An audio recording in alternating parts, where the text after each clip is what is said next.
Hello, everyone, and welcome to the program Midday Discourse on Global Television. I am Samuel Odi. Many thanks for joining. On today's edition, we'll be looking at empowering FRSC, that's the Federal Road Safety Commission, and we'll be paying more attention with the special squad, that has passed second reading, and then the bill. We'll be focusing more on the bill itself. But let me bring you up to speed with what the House of Reps members had to say. The House of Representatives took steps towards ensuring road safety in Nigeria. Looking at those angles now, they're taking steps. In what angle? But you might be wondering how. But let me just bring you up to speed with everything that's going on. This follows the passage of the second reading of the bill to amend the Federal Road Safety Commission Act of 2007. The bill, co-sponsored by two all-progressive Congress lawmakers from Ondo and Oyo states, Abiodun Adeshida and Olaide Mohammed, respectively, seeking to establish a road safety special armed squad. The squad will enhance the Commission's ability to prevent and minimize road safety crashes if the bill scales through legislative scrutiny to become a law. Additionally, the proposed legislation aims to grant benefit to corps officers on the rank of deputy corps marshal, including retirement benefits. This move, according to the lawmakers, will boost the morale and motivation among Federal Road Safety Corps personnel to carry out their day-to-day activities, their duties. The bill also empowers the Road Safety Commission to manage road traffic administration and safety, including preventing and minimizing road traffic crashes, supervising users of public roads, and regulating traffic.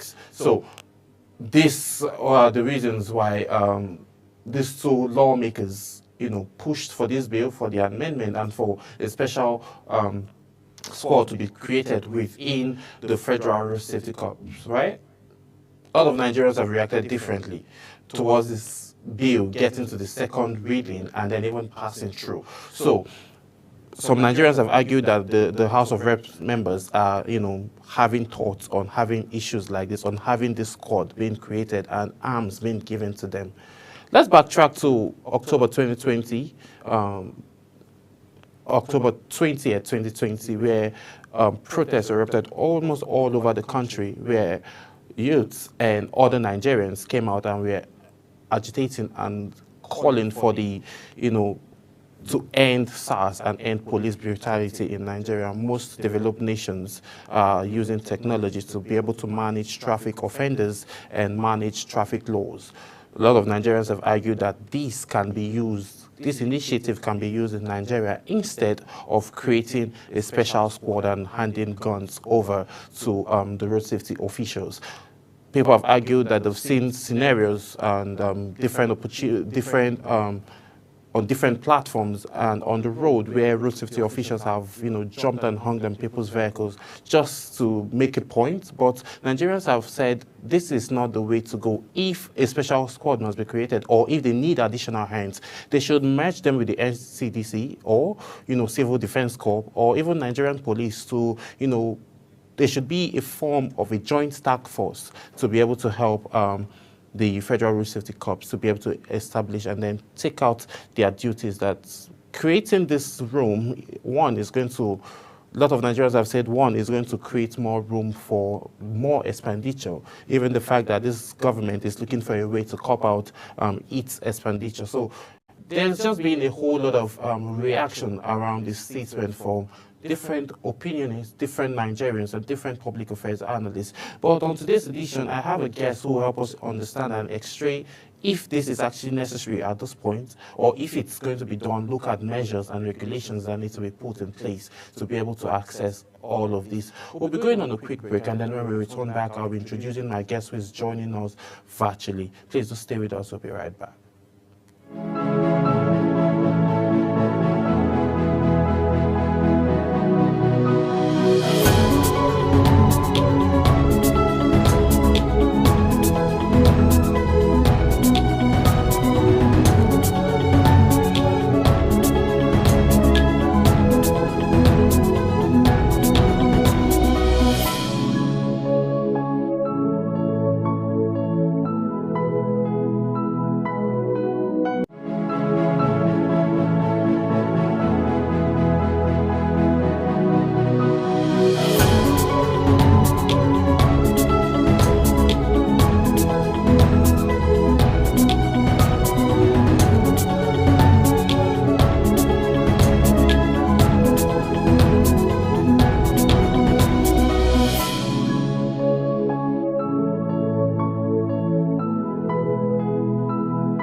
check.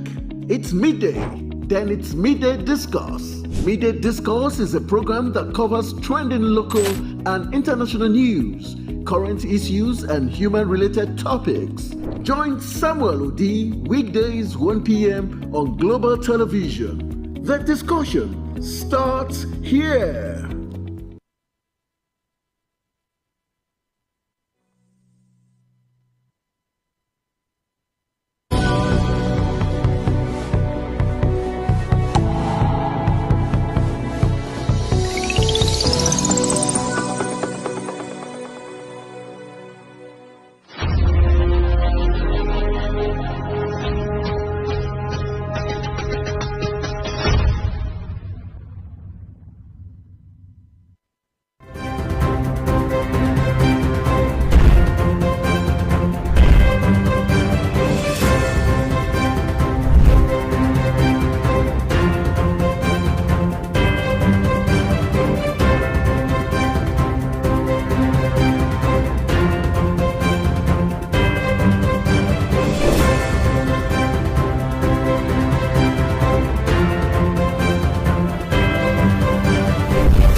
Many thanks for staying with us. If you're just joining, this is Midday Discourse on Global Television.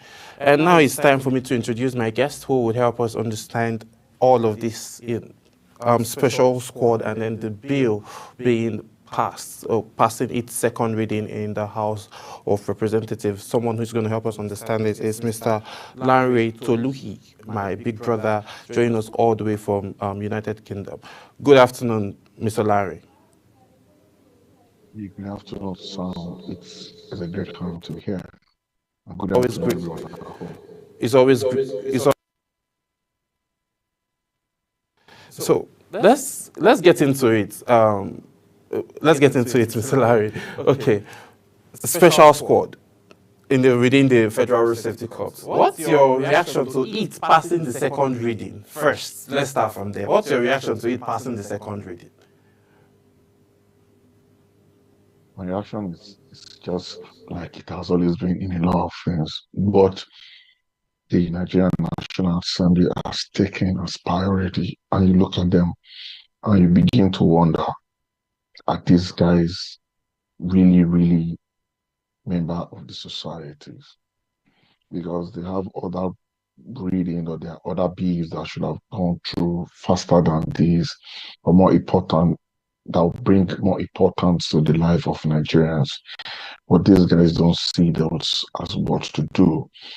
They just, some just wake up someday and because a senator, a House of Representatives feels he needed to do one or two things, where he needed to make his name known or her name known, and they sponsor all kind of funny bills. And we just won't begin to wonder where and how did we get here? And because I won't be expecting that the Nigerian National Assembly will be thinking of arming the traffic or the transport enforcement body with weapons, where there's the civil side report that is proposing merger of such body with the Nigerian police and other things. And you begin to wonder that at times we go parallel lines in our policies and our approach to implement policies that we have. Then once we now know why we have refused to grow as a nation, why we have remained where we are, because we've had people that have not truly represented the will and the anticipation or the yearnings of the people. So this has been a major conversation going on back home here where a whole lot of people have reacted differently to it. But do you think that there is a need for this to be for this special squad to be created within the Federal Road Safety Corps, or there should be a form of joint task force with the Federal Road Safety Corps and other, security agencies? We have tons of them in Nigeria. There's no need. There's no need for any special squad to be created. Well, those sponsoring this and so those lobbying for this, know why they are sponsoring and lobbying for this.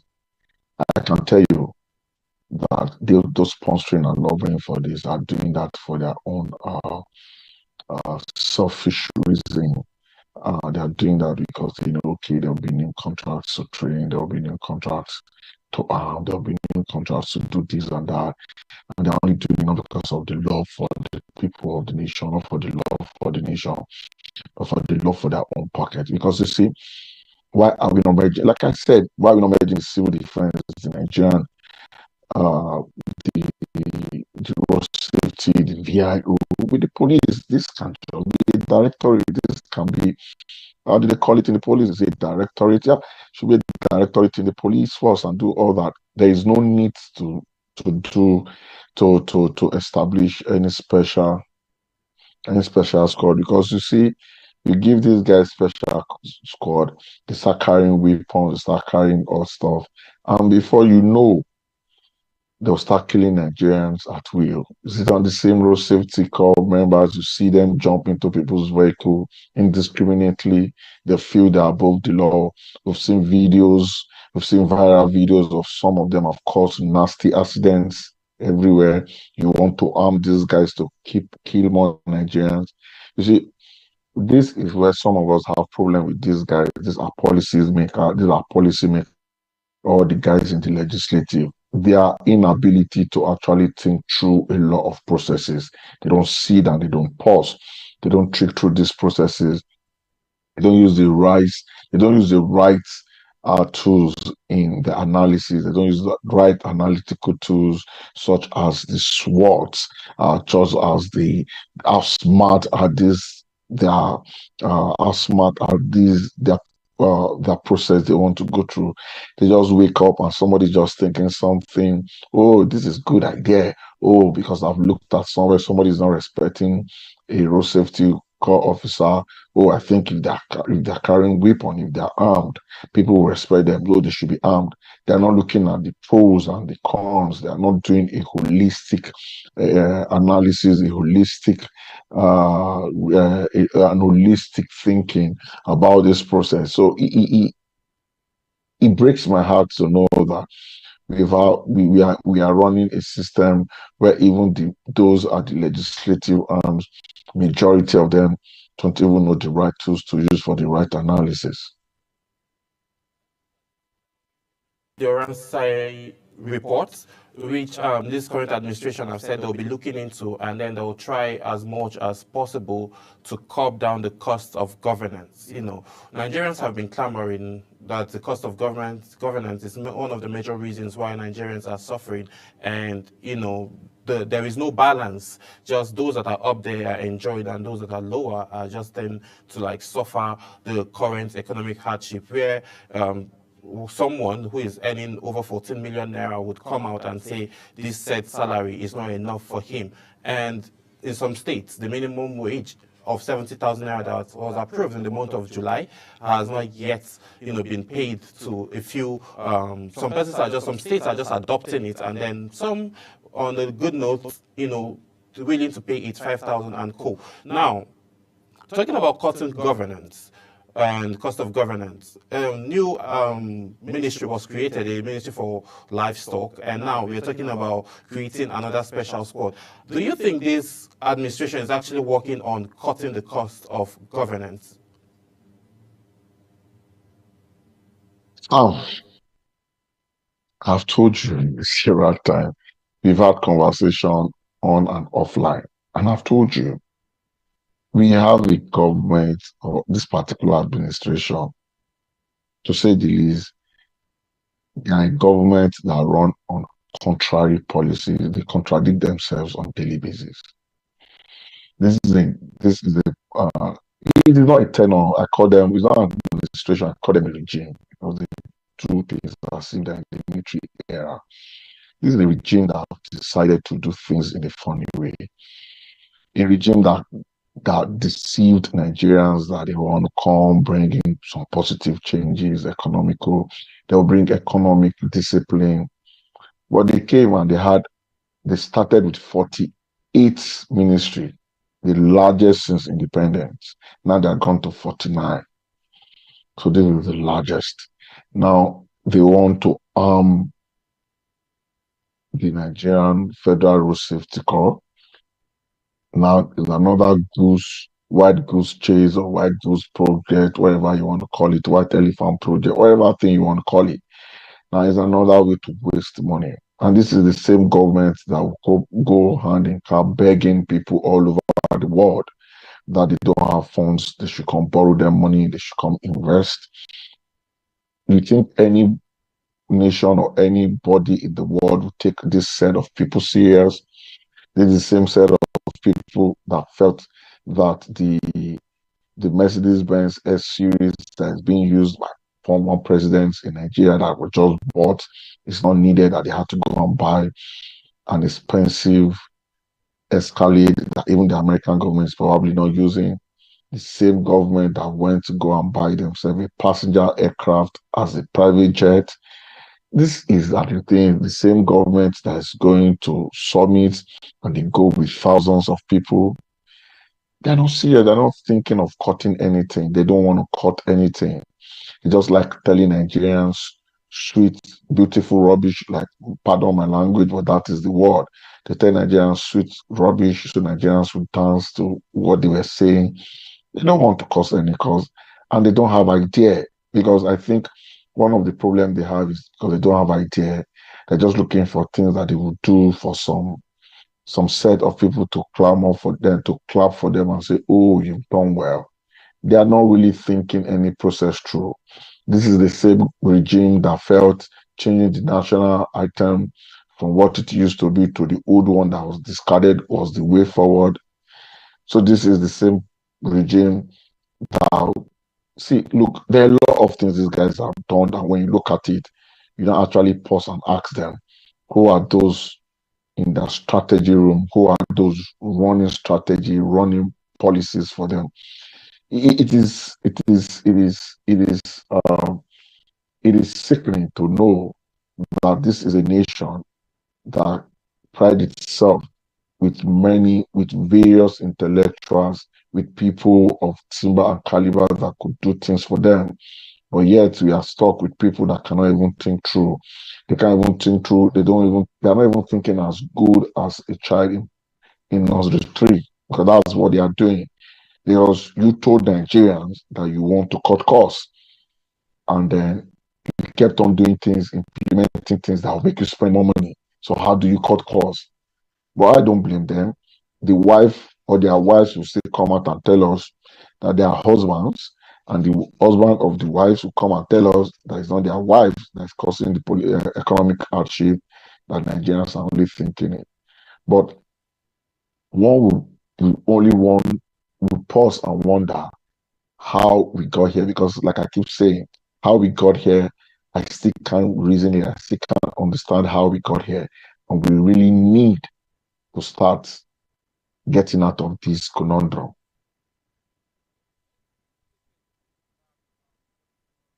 The lane is not just so memorable. We have a lot of bombs on those lanes, but still, we still need to go back those memory lanes to be able to have our facts checked and then straight. Let's backtrack a bit. October 20th, 2020, where a whole lot of youths all over Nigeria came out and then protested against police brutality. And we tend to see some persons, got killed. Some persons up to now are still displaced. We've not been able to, find them. Families have not been able to find their loved ones since this incident.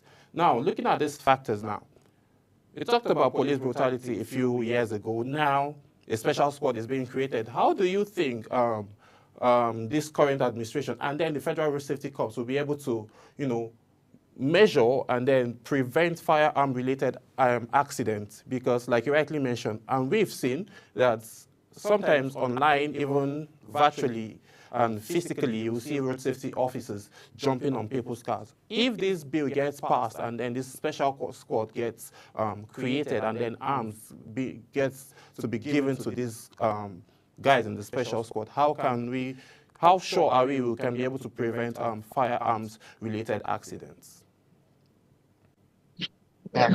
There's no good sure. There is no good sure. If there's an English like that, so there's no good sure.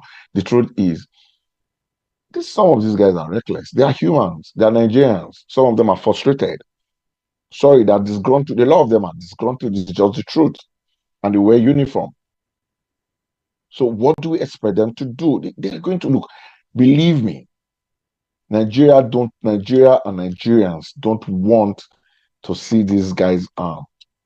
Already the Nigerian police that carry weapons, we've seen a lot of accidental discharged. Then you want to give road safety? The same road safety guys. Look, the truth is there are a lot of professional. Look, I can tell you more than 80% of them were professional. I give that to them. But you see, the few percent that are bad or that can be disgruntled might cause a lot of trouble. And you don't want that in a nation like Nigeria.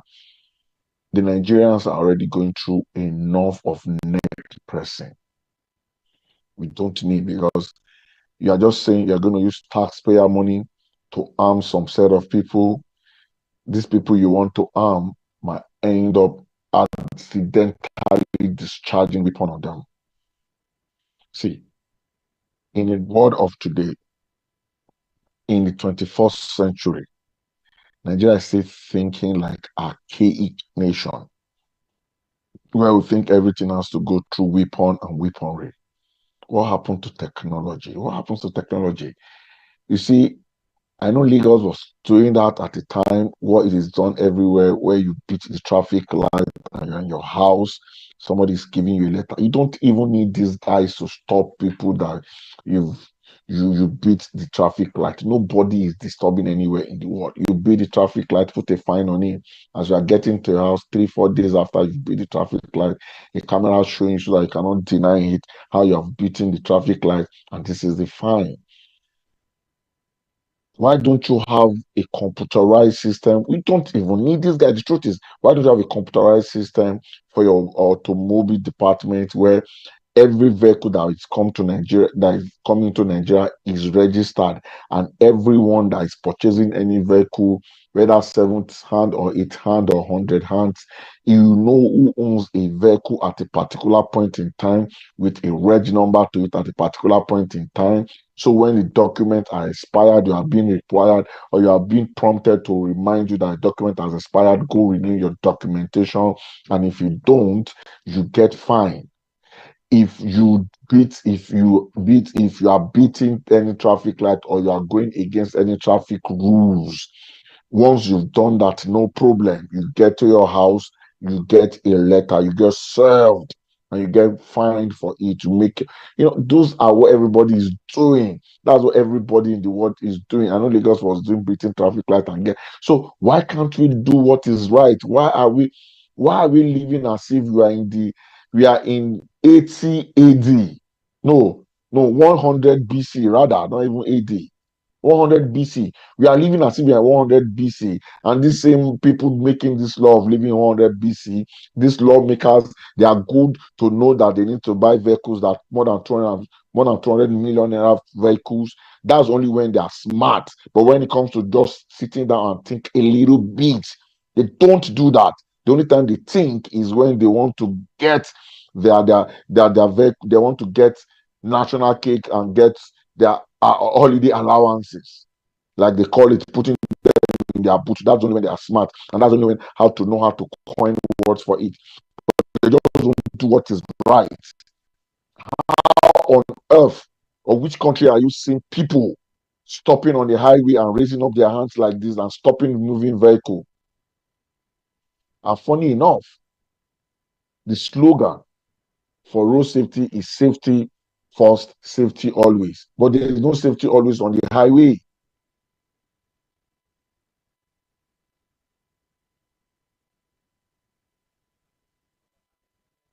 That the Ministry of Science and Technology is taking notes to see how other countries are using technology to monitor a whole lot of traffic challenges. But let's go on a quick break, and then when we return back, midday day continues.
Time check. It's midday. Then it's Midday Discourse. Midday Discourse is a program that covers trending local and international news, current issues, and human-related topics. Join Samuel Odi weekdays 1 p.m. on Global Television. The discussion starts here.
Check. It's midday. Then it's Midday Discourse. Midday Discourse is a program that covers trending local and international news, current issues, and human-related topics. Join Samuel Odi weekdays 1 p.m. on Global Television. The discussion starts here.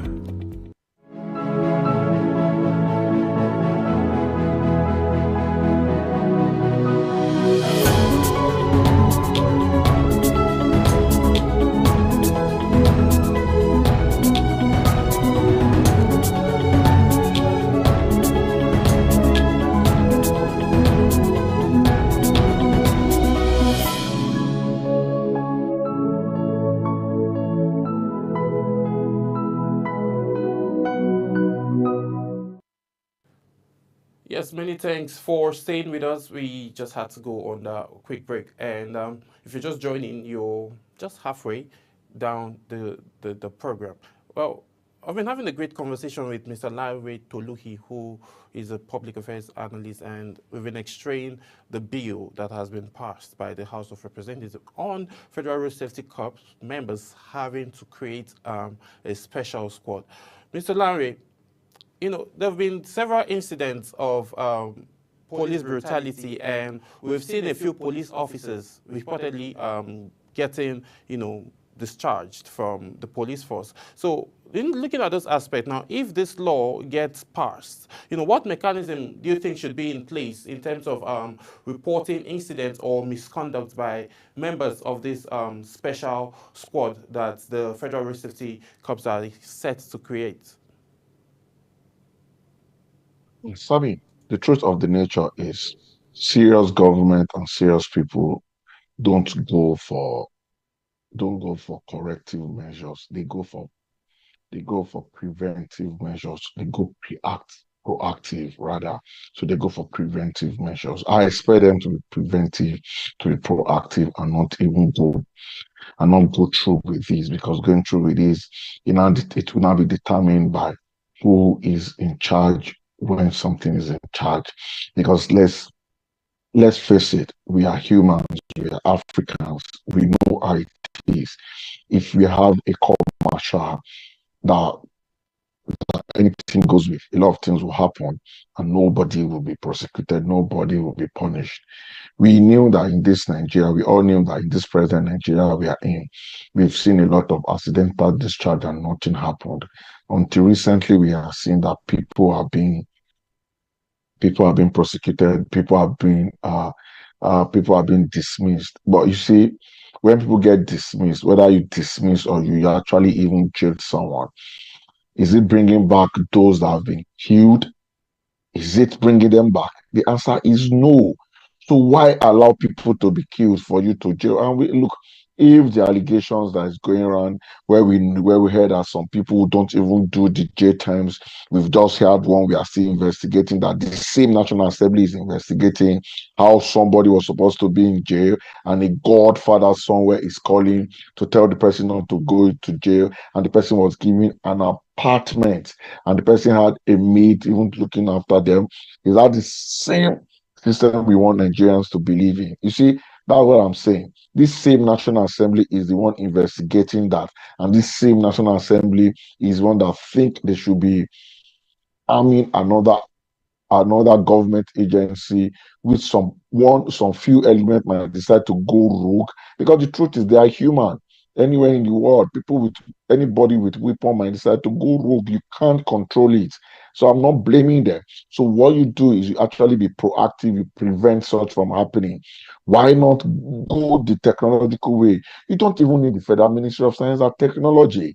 All you just need is somebody in road safety to think well, somebody in road safety to think abroad, to think with people, to look for a think-tank team and think, how can we improve this? Somebody in road safety, somebody in Nigerian custom, somebody somewhere. Just have something to think, to bring a robust traffic system.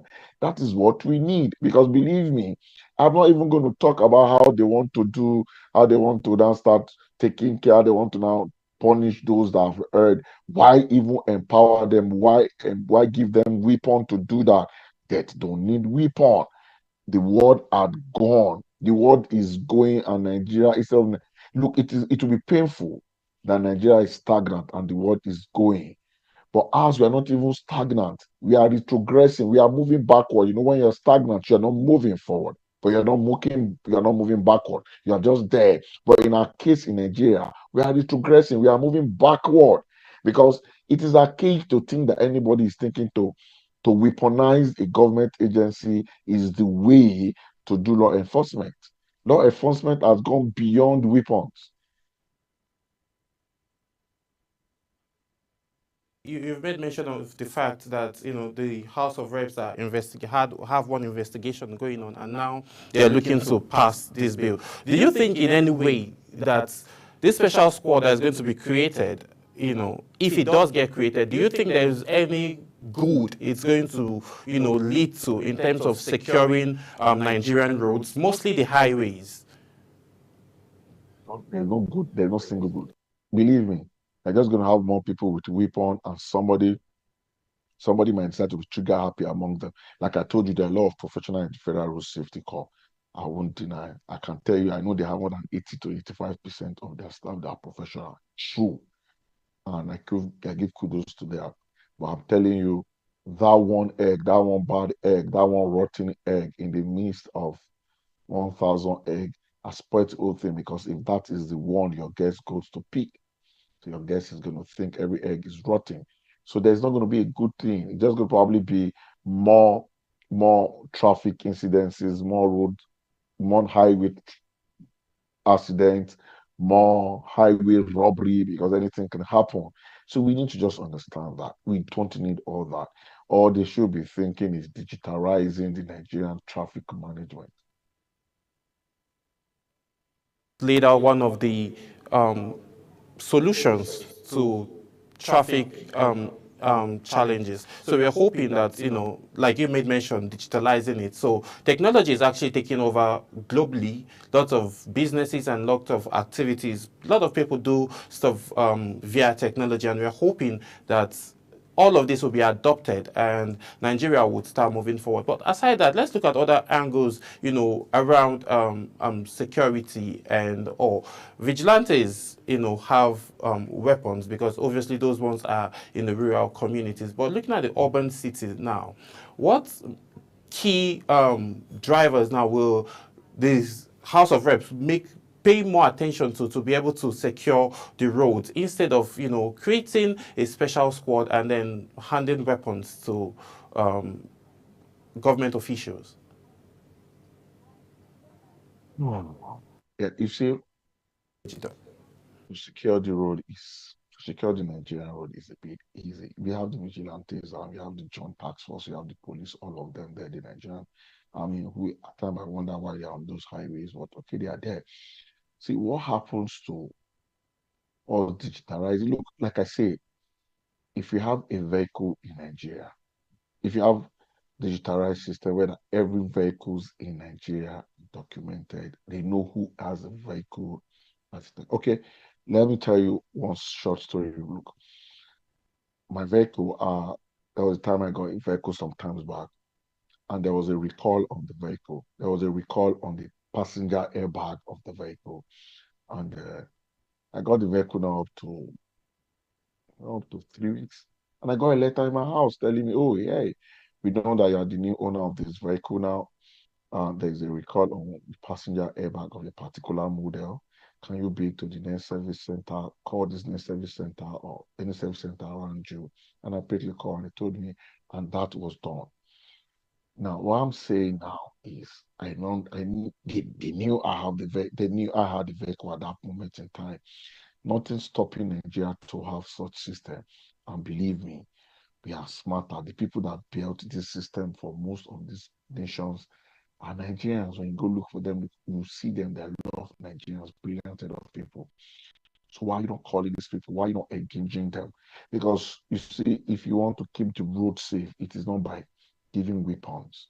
Yes, even when you give the weapon and there is a gunfight and they are being overpowered, you are empowering the robbers to get more weapons. Because believe me, they will still take those weapons.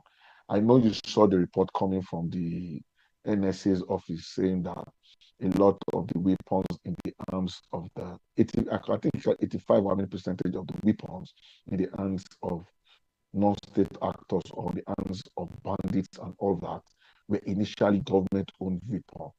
That was what he said. The report is out there, and this same set of people want to. Like, it is pathetic to even sit down. We are discussing this. It is sickening. It is because you look at it, you just see a report from the office of the NSA telling you that the weapons that the bandits and these guys are using to terrorize Nigerians were majorly owned by the Federal Republic of Nigeria. Because maybe at a particular time there was a fight, there was a duel, there was all that. They were overpowered and they carted away with this stuff. And now you want to bring in one weapon in the hands of people that you want to. God, see, we need to tell ourselves the truth. We need to stop this dirty, shameful, and shameless dancing. We like dancing around and face reality and do what we need to do in the name of prosperity, in the name of posterity, in the name of we wanting to leave legacy for the generations to come, in the name of we wanting Nigeria to go beyond our generations and generations to come. We need to start facing things head on and holistic and realistically and stop playing to these shameless dramas and unnecessary shenanigans. What do you think is the major problem? Do you think the system has a whole lot of loopholes and we need some certain level of revamping within the House of Representatives and then the system generally, the Nigerian system? The Nigerian system is in shambles. The Nigerian system is archaic. The Nigerian system is full of self-centered people. And one of the biggest problems we have in Nigeria, like every time I've had the reason to talk to people, has been Nigerian constitution. Nigerian constitution contradicted itself a lot in a lot of ways, in a lot of ways. And you see, and we have another thing is we love this copy and paste, this copy and paste attitude. We don't know that everything we see out there, the fact that it works in country A does not mean it's going to work in country B. So we need to learn how to domesticate everything we see and use the approach for us that is good. Now, when you talk about the House of Rep and the National Assembly, I can always advise you, it happens to every of all our elective processes from the councillorship to local government chairman to state assembly to House of Rep to the Senate to the governorship to the presidential this thing. Our leadership recruitment process is annoying, is porous, and that we need to reject, that we need to revamp, we need to sit down and do what is right concerning that. And that power lies majorly on all the citizens, because the citizen needs to now start understanding that when we need to vote in people, we need to know those we are voting in. We need to stop taking those tokens. We need to stop taking those 5,000, those 2,000, those bundle of Ankara or whatever clothes we call them. We need to stop taking bread. We need to stop collecting money on election. We need to stop selling our vote. We need to stop even putting the burden of people with aspiration that wants to run for offices and stop putting all our burdens on them and all that. We need to start electing those that have been tested and trusted or those we can see genuineness in them. We need to start listening to people's manifesto and how they want to achieve this manifesto, not just people coming to us and play music and dance and wave broom or wave umbrella or tell us papa mama pikin. No, we need to see what you have. We need to see your policies. We need to see how you intend to implement these policies. We need to see your reasoning. We need to see how you think through processes. And we need to now start listening to people, not coming to jumbo, not coming to election rally or political rally or going to campaign rally, and all we hear is them playing music and dancing and insulting their opponents. No, we need to start asking this question. We need to start having these town hall meetings with people that wants to go into the offices, and while those are already there, we need to start calling for town hall meetings to let them give us feedback of what they've done, why they are representing us at different level. Because if we are doing that, whoever is sponsoring this, the member of the National Assembly that's sponsoring this, the constituent should be asking why this, why don't you go digital, why are you weaponizing, why are you giving more weight on to people for them to be killed, and for those that they should recall them. We need to understand that recall process, not politically motivated recall, a genuine recall of these people. Maybe that will give them a wake-up call. Do you have as we wrap up? What recommendations do you have now, basically? Because one of my friends will always say, let manifest your manifesto. So what recommendations do you have for Nigerians and then the Nigerian system at large? Recommendation for Nigerians needs to start holding our leaders accountable. Why we ourselves need to be responsible. We need to stop putting unnecessary burden on politically exposed people. They are not our banks. They are not growing money at the back of their houses that we push all our burdens to them. And by the time we make them borrow a lot of money to run for these offices, so when they get there, all they want to do is recoup what they've spent and they can pay back and stuff for all that.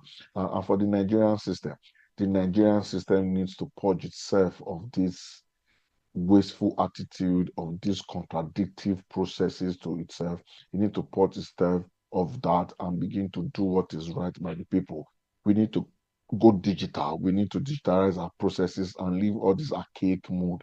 We need to learn how to, I just need to learn how to think things through in a holistic way and not one way through, because our thinking one way through has been what has been causing all this problem we have. We only look at things in one way. We don't look at it at a broader view.